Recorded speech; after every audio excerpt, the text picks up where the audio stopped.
आणि आता टॉप 9 महत्त्वाच्या बातम्या बघूयात। 1 एप्रिलपासून महामार्गावरील टोल नाक्यावरती कॅशचा व्यवहार पूर्णपणे बंद होण्याची शक्यता।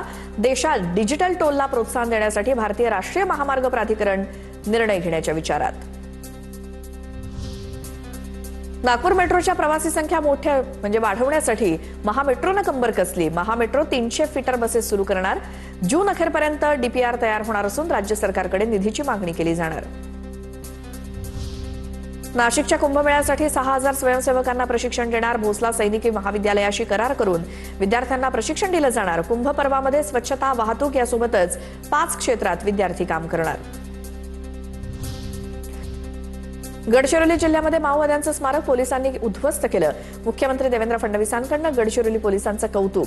जवळपास 15 दिवस ऑपरेशन राबवून बिनागुंडा भागातील 44 नक्षल स्मारक पोलिसांकडून उद्ध्वस्त। नागपुरात 12वीच्या पेपरफुटीनंतर विभागीय शिक्षण मंडळ ऍक्शन मोडवर। केंद्र प्रमुखांचं 21 जणांची दुसऱ्या परीक्षा केंद्रावरती बदली। सुरक्षात्मक उपाययोजना म्हणून हा निर्णय स्पष्ट।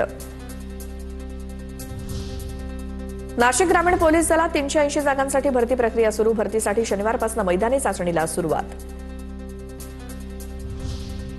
राज्य मंडळाच्या शाळांच्या वार्षिक परीक्षा एप्रिलऐवजी मार्चमध्ये पूर्ण कराव्यात। एप्रिलच्या उन्हामध्ये शाळेची परीक्षा नको, शिक्षक संघटनांकडून मागणी। एप्रिल महिन्यात परीक्षा घेण्याचं वेळापत्रक आखल्यामुळे शिक्षक आणि पालकांमध्ये नाराजी।